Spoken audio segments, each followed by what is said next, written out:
Morning class, how are you all? I hope that you are doing well and enjoying these chilled winters, okay? So, this is the time to come back to your studies.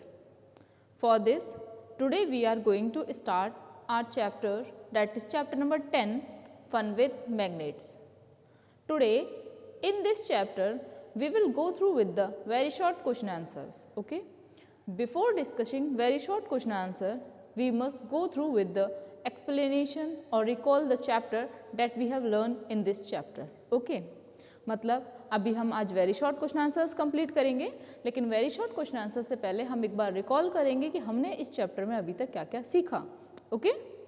एक बार फिर से mind में recall करेंगे तो इससे क्या होगा बेटा कि हमारे को आंसर्स देने में, जो हम वेरी शॉर्ट क्वेश्चन आंसर्स आज सॉल्व करने वाले हैं, उसको कंप्लीट करने में हमें थोड़ी सी आसानी फील होगी, ओके बेटा?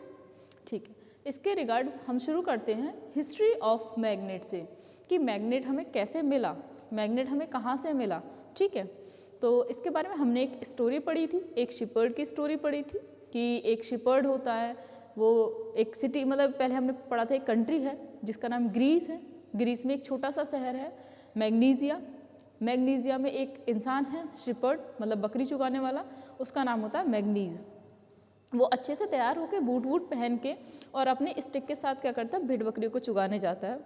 और जो उसके बूट्स होते हैं ना, उसमें नीचे आयरन नेल्स होते हैं और उसके स्टिक पे क्या होता है, दोनों साइड मेटल कैप्स होते हैं। इसके साथ वो जाता है तैयार होके। जब वो जा रहा होता है बेटा, तो जाते जब वो थक जाता है, थक के वो एक स्टोन के ऊपर बैठ जाता है। जैसे ही वो स्टोन के ऊपर बैठता है तो वो फील करता है कि स्टोन ने क्या करा है, उसके बूट्स को और उसके मेटल स्टिक को स्टक कर लिया है। मतलब जो उसके बूट्स थे और जो उसकी मेटल वाली, जो कैप वाली जो लकड़ी है या स्टिक है, वो क्या हो गई है, उस रॉक पे चिपक गई है। तो वो क्या करता है कि एक्स्ट्रा फोर्स लगाता है और उस मैग्नेट से अपने आप को सेपरेट कर लेता है, ठीक है? लेकिन सेपरेट करने के बाद उसके माइंड में आता है कि आज तक किसी स्टोन ने या किसी पत्थर ने उसे स्टक नहीं किया, उसे चिपकाया नहीं। इस स्टोन में ऐसी क्या खास बात है कि इस स्टोन ने उसे अपने ऊपर चिपका लिया? इसके लिए वो क्या करता है बेटा कि उस स्टोन को डक करता है, फिर वहाँ पे उसे रिसर्च होती है, तब पता चलता है कि जो वो स्टोन है इसके अंदर कुछ मैग्नेटिक प्रॉपर्टीज़ हैं। मतलब ये क्या करता है कि मैग्नेटिक मटेरियल्स को अपनी तरफ अट्रैक्ट कर सकता है, और इसी बिहाफ पे उसका नाम हमने रखा मैग्नेट, ओके? ये थी बेटा ग्रीस वालों की मानना। लेकिन साथ के साथ चाइनीज़ लोग भी कुछ फिलॉसफी रखते हैं मैग्नेट के रिगार्ड। चाइनीज़ लोगों का मानना होता है कि जो इंडस रिवर है, इंडस रिवर के किनारे क्या बेटा एक हिल है, उस हिल में जो रॉक्स हैं, उन रॉक्स की एक प्रॉपर्टी है कि वो मैग्नेटिक मटेरियल्स को अपनी तरफ अट्रैक्ट करेंगे। और वो उसी चीज़ को क्या मानते हैं, वो मानते हैं कि वो जो स्टोन्स हैं जो मैग्नेटिक प्रॉपर्टीज़ रखते हैं वही मैग्नेट है, वहीं से मैग्नेट की डिस्कवरी हुई है, ठीक है? और आपको बताऊं, जो आपने मैग्नेटिक निडल के बारे में पढ़ा है, जो कि कंपास में दिखती है आपको, मैग्नेटिक निडल जो कि डायरेक्शंस फाइंड करने के काम में आती है, ऐसा माना जाता है कि सबसे पहले बेटा वो चाइनीज़ लोगों ने ही डिस्कवर की थी, ओके? और थर्ड इम्पॉर्टेंट पॉइंट, जो ये मैग्नेटिक स्टोन्स हैं, जो नेचुरली अकर्ड मैग्नेटिक स्टोन्स हैं, इन्हें बेटा हम लोड स्टोन्स भी कहते हैं, ओके? इसके बाद हमने पढ़ा था कि मैग्नेटिक मटीरियल और नॉन मैग्नेटिक मटीरियल्स क्या होते हैं। तो मैग्नेटिक मटेरियल्स वो मटेरियल्स होते हैं जो मैग्नेट के द्वारा अट्रैक्ट किए जाते हैं, जबकि नॉन मैग्नेटिक मटेरियल्स बेटा वो नॉन मैग्नेटिक मटेरियल्स होते हैं या वो मटेरियल्स जो मैग्नेट के द्वारा अट्रैक्ट नहीं किए जाते, ओके? इसके बाद हमने नेचुरल और मैन मेड मैग्नेट के बारे में पढ़ा था कि नेचुरल मैग्नेट्स कौन सी होती हैं, मैन मेड मैग्नेट्स कौन सी होती हैं। तो नेचुरल मैग्नेट्स बेटा वो मैग्नेट्स होती हैं जो हमें नेचर से मिलती हैं, ठीक है? मतलब जैसे जो रॉक मिला था हमें मैग्नेटाइट, वो क्या है, वो नेचुरल मैग्नेट का एग्जाम्पल है, वो हमें गॉड गिफ्टेड नेचर से मिला हुआ है, उसके अंदर magnetic property, that is why वो क्या है बेटा हमारा नेचुरल मैग्नेट। लेकिन वहीं के वहीं जो मैग्नेट ह्यूमंस के द्वारा बनाई जाती है अपने एक्सपेरिमेंट या अपने डिज़ायर्स को फुलफिल करने के लिए, उन सबको हम बोलते हैं बेटा मैन मेड मैग्नेट्स, ठीक है? जैसे कि हम डिफरेंट शेप्स की मैग्नेट बनाते हैं, bar magnet, cylindrical magnet, horse shoe magnet, ये जो मैग्नेट्स हैं डिफरेंट शेप्स की, ये बेटा मैन मेड मैग्नेट्स होती हैं, इन्हें हम अपनी नीड्स के अकॉर्डिंग बनाते हैं, ओके? और बनाए कैसे कैसे जाती है बेटा, ये आप बाय स्ट्रोक मेथड भी बना सकते हैं मैग्नेट मटेरियल को घिस घिस के, ठीक है? और इलेक्ट्रिसिटी की हेल्प से भी हम मैन मेड मैग्नेट्स प्रोड्यूस कर सकते हैं, ओके? इसके बाद बेटा हमने पढ़ा था कि मैग्नेटिक प्रॉपर्टीज़ क्या क्या हैं, कि मैग्नेट की क्या क्या प्रॉपर्टीज़ होती हैं। फर्स्ट प्रॉपर्टी हमने पढ़ी थी, magnet exert their influence within their region. मतलब कि अगर कोई भी सब्सटेंस मैग्नेटिक फील्ड के अंदर रखा हुआ है तो मैग्नेट क्या करेगी, उस सब्सटेंस को अपनी तरफ अट्रैक्ट कर लेगी। लेकिन अगर कोई सब्सटेंस मैग्नेटिक फील्ड से बाहर है तो मैग्नेट उसे अट्रैक्ट नहीं करेगी। सेकंड वाला हमने पढ़ा था बेटा कि सेकंड वाला हमने पढ़ा था कि जो वो मैग्नेट होती है उसके जो एंड्स पोल्स होते हैं ना, जो आखिरी वाले एंड पोल्स होते हैं, वहाँ पे मैग्नेटिक पावर ज़्यादा होती है इन कंपैरिजन ऑफ द मिडल। मतलब कि अगर आप आयरन नेल्स को गिरा देते हैं और उनके पास मैग्नेट लेके जाते हैं तो सबसे पहले आप फील करेंगे कि जो आयरन नेल्स हैं वो मैग्नेट की पोल्स पे जल्दी अट्रैक्ट होंगे in comparison of the middle region. Okay, third, जब भी आप मैग्नेट को कभी फ्रीली छोड़ोगे तो आप देखोगे कि मैग्नेट फ्रीली नॉर्थ और साउथ डायरेक्शन में ही होती है। मतलब कि अगर आपने कोई मैग्नेट को हैंग करके फ्री छोड़ दिया है तो मैग्नेट हमेशा नॉर्थ और साउथ डायरेक्शन में ही फेस करेगी। ओके, फोर्थ पॉइंट हमने पढ़ा था बेटा कि लाइक पोल्स एक दूसरे को रिपेल करते हैं जबकि अनलाइक पोल्स एक दूसरे को अट्रैक्ट करते हैं। मतलब अगर नॉर्थ नॉर्थ या साउथ साउथ पोल्स है एक दूसरे के पास तो वो एक दूसरे को रिपेल करेंगे, लेकिन अगर कहीं पे नॉर्थ पोल और साउथ पोल है तो बेटा वो एक दूसरे को हमेशा अट्रैक्ट करेंगे। ओके, फिफ्थ पॉइंट हमने पढ़ा था कि मैग्नेटिक पोल्स हमेशा पेयर में मिलते हैं। फॉर एग्जांपल अगर आपके पास कोई बार मैग्नेट है, अगर आप उसे पार्ट्स में तोड़ देते हैं, तोड़ने के बाद आप सोचेंगे कि उसके पोल्स सेपरेट हो गए, बट ऐसा नहीं होता है। जो टूटा हुआ पार्ट होता है वो अपने आप as a opposite pole work करता है। ओके, जो जैसे अगर एक पोल का साउथ है तो वो दूसरा वाला जो टूटा हुआ पोल है वो अपने आप नॉर्थ पोल की तरह एक्ट करेगा। ओके, इसके बाद हमने पढ़ा था बेटा यूजेस ऑफ मैग्नेट्स क्या होते हैं। यूजेस ऑफ मैग्नेट्स में हमने पढ़ा था कि आप स्टिकी नोट्स के बिहाफ पे आप उसे यूज़ कर सकते हैं, सेल्फ क्लोजिंग डोर्स की तरह आप यूज़ कर सकते हैं, बहुत सारी इलेक्ट्रॉनिक डिवाइसेस में यूज़ होता है, मैग्नेटिक डिवाइसेस में यूज़ होता है, ठीक है, स्टोरेज डिवाइसेस में यूज़ होता है, और लास्ट में आप उन्हें देखेंगे कि वो मेडिकल फील्ड्स में भी यूज़ होता है। एमआरआई वगैरह में मैग्नेटिक इफेक्ट्स का यूज़ किया जाता है। इसके बाद हमने पढ़ा था बेटा मैगलेव ट्रेन के बारे में कि मैगलेव ट्रेन क्या होती है। मैगलेव ट्रेन एक ऐसी ट्रेन होती है जो कि बिना व्हील के अपनी रेल के ऊपर रन करती है with the effect of magnetic field. मतलब कि एक ऐसी ट्रेन जिसके पास पहिए नहीं है लेकिन वो मैग्नेटिक फील्ड की इफेक्ट की वजह से अपनी रेल पे एक हाई स्पीड पर रन करती है, और इन ट्रेन की जो स्पीड होती है वो बहुत ज़्यादा हाई होती है। ठीक है बच्चे, इसके बाद हमने पढ़ा था कि प्रिजर्विंग ऑफ मैग्नेट, कि आप मैग्नेट को कैसे कैसे प्रिजर्व कर सकते हो।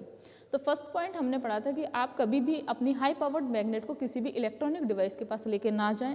अगर आप हाई पावर्ड मैग्नेट को किसी इलेक्ट्रॉनिक डिवाइस के पास लेके जाते हो तो इलेक्ट्रॉनिक डिवाइस के अंदर जो मैग्नेटिक फील्ड प्रोड्यूस है वो डिस्टर्ब हो जाएगा, और उससे क्या होगा कि उस इलेक्ट्रॉनिक डिवाइस की वर्किंग भी डिस्टर्ब हो जाएगी, मतलब ख़राब हो जाएगी। ओके, वो प्रॉपरली वर्क नहीं कर पाएगा। सेकेंड पॉइंट हमने पढ़ा था कि आप कभी भी अपने आयरन को हीट ना करें हाई टेम्परेचर पे। अगर आप हाई टेम्परेचर पे अपनी मैग्नेट को हीट कर देते हो तो इससे क्या होगा बेटा कि आपकी जो मैग्नेट है वो अपना मैग्नेटिज्म खो देगी, अपनी मैग्नेटिक प्रॉपर्टीज़ को खो देगी। फिर हैमर्ड पढ़ा था हमने कि आप कभी भी अपनी मैग्नेट को बार बार हथौड़े से ना तोड़ें। अगर आप बार बार हथौड़े से तोड़ते हो तो उससे अपने इलेक्ट्रॉन्स का अलाइनमेंट खत्म हो जाएगा और उसके अंदर मैग्नेटिक प्रॉपर्टीज़ भी फिनिश हो जाएंगी। ठीक है बच्चे, और लास्ट में हमने पढ़ा था कि डीमैग्नेटाइजेशन क्या होता है। डीमैग्नेटाइजेशन बेटा एक बेस है, एक प्रॉपर्टी, एक प्रोसेस है जिसमें क्या होता है कि मैग्नेट अपनी मैग्नेटिक प्रॉपर्टीज़ को जब लूज़ करना शुरू करती है तो उसे हम बोलते हैं डीमैग्नेटाइजेशन। ओके, लास्ट पढ़ा था कि मैग्नेटिक कीपर्स क्या होते हैं, कि आपको अगर कोई अपनी मैग्नेट लॉन्ग लास्टिंग प्रिजर्व करनी हो तो आप क्या करते हैं बेटा मैग्नेटिक कीपर्स का यूज़ करते हैं। मैग्नेटिक कीपर्स एक वुडन बॉक्स माना जाता है, उसमें 2 कॉलम होते हैं, आप उन दोनों कॉलम में अपनी मैग्नेट विद अपोजिट चार्जेस के साथ रखते हैं। अगर एक कॉलम में आपने नॉर्थ पोल और साउथ पोल रखा है तो दूसरे कॉलम में आपने साउथ पोल और नॉर्थ पोल रखना होगा। ओके, ये सब बेटा हमने अभी तक एक्सप्लेनेशन में पढ़ा था, जो कि हमारी 3 वीडियो में हमने एक्सप्लेनेशन को फिनिश किया था, और 4th वीडियो में हमने बेटा एक्सरसाइज को फिनिश किया था। आज हमारी 5th वीडियो है इस चैप्टर की, और इसके रिगार्ड्स हम वेरी शॉर्ट क्वेश्चन आंसर्स को आज कंप्लीट करेंगे। Okay, for very short question answer we go through with the first question. Okay, the first question is what is magnet, कि मैग्नेट क्या है। ओके, व्हाट इज मैग्नेट, इसका answer आप लिखेंगे a magnet is a substance that generate a magnetic field and attract certain materials। मतलब magnet एक ऐसा substance है जो अपने आसपास मैग्नेटिक फील्ड जनरेट करता है और उसके अंदर आने वाले सब्सटेंस को अपनी तरफ अट्रैक्ट करता है। ओके, फिर से एक बार रिपीट करते हैं। What is magnet? Magnet is a substance that generate a magnetic field and attract certain materials, और कुछ substance को अपनी तरफ attract करता है। Okay, so this is the first question. Now moving toward the question number 2, that is how do you define magnetism? कि आप magnetism को कैसे डिफाइन करोगे? आप मैग्नेटिज्म से क्या समझते हैं? What do you mean? How do you define magnetism? आप मैग्नेटिज्म को कैसे डिफाइन करोगे बेटा? The ability or property of magnets to attract or repel magnetic material is called magnetism. मतलब मैग्नेट की वो प्रॉपर्टी बेटा जिसकी वजह से मैग्नेट सब्सटेंस को अट्रैक्ट करती है या फिर चीज़ों को रिपेल करती है, उस प्रॉपर्टी को आप बोलेंगे मैग्नेटिज्म। जैसे कि जब मैग्नेट के पास बेटा सेम पोल्स होते हैं तो मैग्नेट रिपेल भी करती है, और जब मैग्नेट के पास अपोजिट पोल्स होते हैं, मतलब दो अपोजिट पोल्स वाली मैग्नेट आप पास पास लेके आते हो, तो वो क्या करते हैं कि वो मैग्नेट को वो एक दूसरे को अट्रैक्ट करते हैं।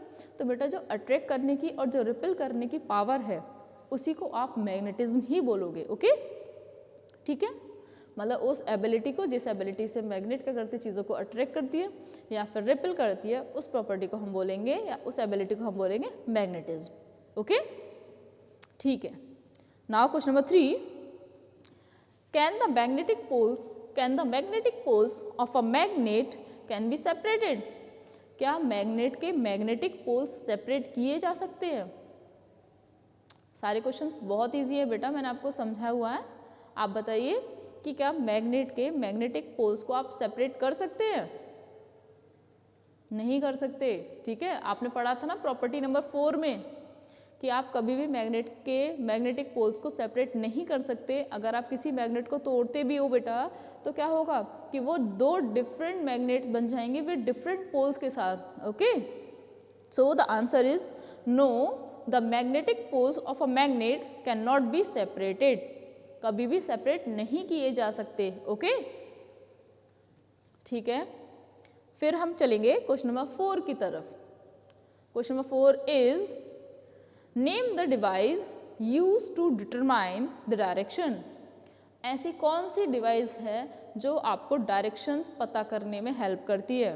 Name the device used to determine the directions. The answer is compass. बेटा मैग्नेटिक कंपास जो होता है उसके अंदर मैग्नेटिक निडल होती है। मैग्नेटिक निडल की वजह से ही तो आपको पता चलता है कि नॉर्थ डायरेक्शन किधर है और साउथ डायरेक्शन किधर है। Okay, so the device is magnetic compass, या फिर आप आंसर लिखें सीधे कंपास, कि कंपास एक ऐसा सब्सटेंस है जो हमें डायरेक्शंस फाइंड करने में हेल्प करता है। Okay, now moving toward question number 5। Question number 5 is what do you call the area that surrounds the magnet and experience is its effect? कि मतलब जो मैग्नेट है उसके आसपास का रीजन या फिर उसके आसपास की रीजन में जो इफेक्ट प्रोड्यूस हो रहा है वो किसकी वजह से हो रहा है? आप क्या बोलेंगे? जो आसपास का रीजन सराउंड है, मैग्नेट के चारों ओर है, आप उसे क्या बोलेंगे बेटा?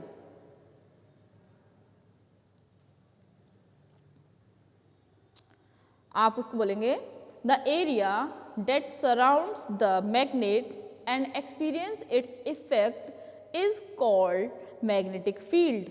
मतलब कि आपने देखा है, मैंने आपको बताया भी है प्रॉपर्टी नंबर 1 में कि मैग्नेट क्या करता है बेटा, मैग्नेटिक फील्ड एग्जिबिट करता है, मतलब उसके चारों ओर मैग्नेटिक फील्ड क्रिएट हो जाता है और जो भी कोई सब्सटेंस उस मैग्नेटिक फील्ड के अंदर होता है मैग्नेट उसे अट्रैक्ट करता है। और अगर कोई सब्सटेंस मैग्नेटिक फील्ड के अंदर नहीं होता तो मैग्नेट क्या करता है, उसको अट्रैक्ट नहीं करता है। तो वही आपसे पूछा गया कि जो मैग्नेट के चारों ओर एरिया होता है या वो फील्ड जहाँ पे मैग्नेटिक इफेक्ट को फील किया जा सकता है उसे आप क्या बोलते हैं? उसे बोलेंगे बेटा आप magnetic fields. Okay, okay, now moving toward question number 6। In which portion of the bar magnet is the magnetic attraction maximum? मतलब कि कोई बार मैग्नेट है तो उसके कौन से वाले रीजन में मैग्नेटिक अट्रैक्शन सबसे ज़्यादा होगा, बताइए। आपको याद होगा बेटा कि आपने प्रॉपर्टी नंबर 2 में पढ़ा था। प्रॉपर्टी नंबर 2 रिकॉल करिए बच्चे। प्रॉपर्टी नंबर 2 में आपने पढ़ा था बेटा कि अगर आप कभी भी मैग्नेट को किसी आयरन नेल्स के पास लेके जाते हो तो सबसे ज़्यादा आयरन नेल्स कहाँ अट्रैक्ट होंगी? सबसे ज़्यादा आयरन नेल्स बेटा मैग्नेटिक पोल्स पे, मैग्नेट के पोल्स पे या फिर एंड पॉइंट्स पे अट्रैक्ट होती हैं, है ना। तो आपको याद होगा आपने पढ़ा था बेटा कि मैग्नेटिक इफेक्ट सबसे ज़्यादा मैग्नेटिक पोल्स पे देखने को मिलता है इन कंपैरिजन ऑफ द मिडिल। ठीक है, आपको याद है। तो इसी बिहाफ पे हम आंसर लिखेंगे the magnetic attraction of the bar magnet is maximum at its poles, मतलब उसके पोल्स पे देखने को सबसे ज़्यादा मिलता है। ठीक है, सो this is for today. Here your very short question answer is complete. चलिए हम एक बार फिर से इसे रिपीट कर लेते हैं कि हमने बेटा वेरी शॉर्ट क्वेश्चन आंसर में 6 क्वेश्चंस कंप्लीट करे। ठीक है, 6 क्वेश्चंस को एक बार हम फिर से देख लेते हैं। फर्स्ट क्वेश्चन आपका था कि what is meant by magnet या व्हाट इज मैग्नेट। हमने आंसर लिखा था magnet is a substance that generate a magnetic field and attract certain materials। Okay, फिर इसके बाद हमने क्वेश्चन नंबर 2 देखा था। क्वेश्चन नंबर 2 में लिखा था how do you define magnetism, कि आप मैग्नेटिज्म से क्या समझते हैं, कैसे आप डिफाइन करेंगे। तो हमने बोला था द एबिलिटी और the property of magnets to attract और repel magnetic material is called magnetism. मतलब मैग्नेट की वो प्रॉपर्टी जिसकी वजह से मैग्नेट सब्सटेंस को अट्रैक्ट करती है या फिर सब्सटेंस को बेटा रिपेल करती है, उसको हम बोलते हैं बेटा मैग्नेटिज्म। ओके, फिर हमने थर्ड क्वेश्चन करा था can the magnetic poles of a magnet can be separated, मतलब कि मैग्नेट के मैग्नेटिक पोल्स हैं, क्या आप उन्हें कभी सेपरेट कर सकते हो। तो हमने आंसर लिखा था no the magnetic poles of a magnet can not be separated. इसके बाद हमने गए थे क्वेश्चन नंबर 4 के पास। क्वेश्चन नंबर 4 में था name the device that is use to determine the directions, कि ऐसी कौन सी डिवाइस है जो डायरेक्शंस डिटरमाइन करने में हेल्प करती है। तो हमने लिखा था बेटा आंसर कंपास। कंपास की वजह से हम क्या करते हैं कि हम डिफरेंट डायरेक्शंस को पता कर पाते हैं कि नॉर्थ किधर है, साउथ किधर है, ईस्ट किधर है, वेस्ट किधर है। ओके, ये सेलर्स वगैरह के द्वारा यूज होता है। फिर क्वेश्चन नंबर 5 था what do you call the area that surrounds the magnet and experience its effect, मतलब कि ऐसा रीजन या ऐसा एरिया जो मैग्नेट के चारों ओर होता है और जहाँ पे मैग्नेटिक इफेक्ट्स को फील किया जाता है, आप उस रीजन को क्या बोलते हो। तो हमने बेटा आंसर लिखा था the area that surrounds the magnet and experience its effect is called magnetic field. हम उस रीजन को बोलते हैं बेटा मैग्नेटिक फील्ड। ठीक है, जो मैग्नेट के चारों ओर देखने को मिलता है या फिर जिसकी वजह से मैग्नेटिक इफेक्ट उस रीजन में देखने को मिलता है, तो उस रीजन को आप बोलोगे बेटा मैग्नेटिक फील्ड। ओके, इसके बाद हम जाएंगे बेटा क्वेश्चन नंबर 6 के पास। क्वेश्चन नंबर 6 में है in which portion of the bar magnet is the magnetic attraction maximum, कि मतलब बार मैग्नेट के कौन से रीजन में मैग्नेटिक अट्रैक्शन सबसे ज़्यादा देखने को मिलता है। तो मैंने आपको लिखवाया था बेटा the magnetic attraction of the bar magnet is maximum at its pole, कि मतलब उसे उसके पोल्स पे मैग्नेटिक अट्रैक्शन सबसे ज़्यादा देखने को मिलता है। So here your very short question answer is complete. Okay, now tomorrow we will carry on with the short question answer. So this is for today. Thank you class, bye bye.